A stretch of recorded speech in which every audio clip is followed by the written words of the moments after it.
রহিম আসসালামু আলাইকুম। আজকে লাউ শাক ভাজি করব। এত গরম পড়েছে যে এখন মাছ মাংস কোনোটাই ভালো লাগে না, তারপরও রান্না করতে হয় যেহেতু বাচ্চা আছে ঘরের মধ্যে। তো আমি মানে আমার হাজব্যান্ড আর আমি আজকে কি দিয়ে ভাত খাবো অনেক কিছু চিন্তা করে মানে শেষে ডিসিশন নিলাম যে আজকে ডাল রান্না করব, এবং ওই ডালটাও আমি আপনাদের সাথে শেয়ার করব। আর ওই ডালটা হচ্ছে গিয়ে কিন্তু আজকে একটু অন্য রকমের ডাল। যাই হোক, আমি এখন শাকভাজি করব, আর শাকটা আমি আজকে শাকভাজি দিয়ে ভাত খাবো, এটাই আজকে আপনাদের সাথে আমি শেয়ার করব। আজকে মানে এই গরমের মধ্যে কি দিয়ে ভাত খাওয়া যায়, রুচিটা কিভাবে বাড়ানো যায়। শাকটা এরকম সবুজ রেখেই আমি রান্না করব। আমার শাকটা কিন্তু যখন আমি একদম রান্নাটা কমপ্লিট করব তখনও কিন্তু এরকম সুন্দর সবুজ থাকবে। আর সবুজ শাকসবজি দিয়ে ভাত খেতে কী যে মজা, মনে মনে হয় যেন একটা শান্তি আসে। তো শাক ভাজির এখানে একটা কারিশমা আমি মনে করি, এটা কারিশমা। এখন যে পর্যায়ে শাকটা আমি সিদ্ধ করেছি এখানে আমি কিছু পেঁয়াজ এবং কিছু কাঁচামরিচ আর কিছু রসুন কুচি দিয়ে দিব। এটা অনেকেই দেন না, কিন্তু এটা দিয়ে একদিন শুধু শাকভাজি করে খেয়ে দেখবেন। আমি বলবো একটা শাকভাজি দিয়ে আপনার ভাতগুলা খাওয়া শেষ হয়ে যাবে, মানে আপনার পেটটা ভরে যাওয়ার মতো শাক দিয়ে আপনার পেটটা ভরে যাওয়ার মতো ভাত খেতে পারবেন আপনি।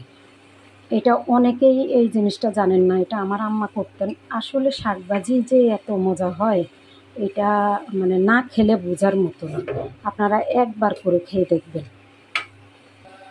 এই যে এখানেই হচ্ছে আসল কাজটা। তো আমি যে পেঁয়াজ এবং রসুন কুচি দিয়েছি দেখেন, আমি শুকিয়ে ফেলেছি। আমি পানিটা যে জলটা উঠেছিল সেটা কিন্তু শুকিয়ে গিয়েছে, আর অল্প একটুখানি বাকি। তো এটা আমি শুকিয়ে নিব, আর তারপর আমি ফোড়ন দিব। ফোড়ন বলে কেউ কেউ বলে বাগার, যে যেটা বলেন।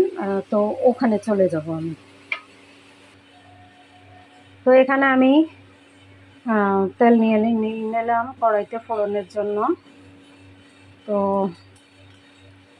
তেলটা গরম হয়ে যাওয়ার পরে আমি 3টা শুকনো মরিচ দিয়ে দিলাম।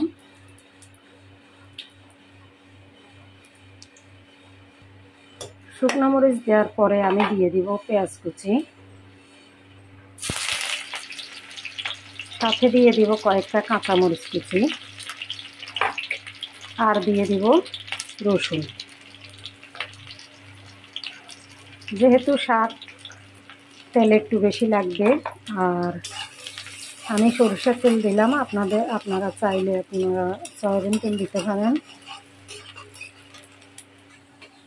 তো আমার ফোড়নটা হয়ে গেল, এখন আমি শাক দিয়ে দিব। আর শাক দিয়ে আমি এখন সবটাকে তেলের মধ্যে সম্পূর্ণভাবে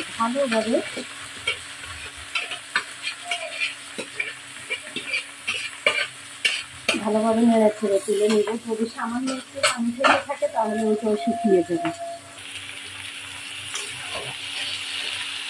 যেভাবে নেড়ে ছেড়ে নেব। আর আমি বলেছিলাম যে শাকটা একদমই থাকবে, সবুজ থাকবে। দেখতে পাচ্ছেন আর এই শাকটা সত্যি কতটা সবুজ, কতটা সুন্দর। আপনারা আমার মতো করে শাক সবাই খায়, সবাই মোটামুটি শাক পছন্দ করেন। তো আমার মতো একবার শাকভাজি করে ভাত খেয়ে দেখবেন গরম ভাত দিয়ে কেমন লাগে। যদি ভালো লাগে অবশ্যই কমেন্ট করতে ভুলবেন না, আর আমার চ্যানেলটাকে সাবস্ক্রাইব করতে ভুলবেন না। আপনাদের সবাইকে আবারও আরেকটি ভিডিও, পরবর্তীতে আরেকটা ভিডিও অবশ্যই আপনাদের সাথে শেয়ার করবো ইনশাল্লাহ। আর সে পর্যন্ত আপনারা সবাই ভালো থাকবেন, আর আমার পেজটাকে ফলো করবেন। আসসালামু আলাইকুম।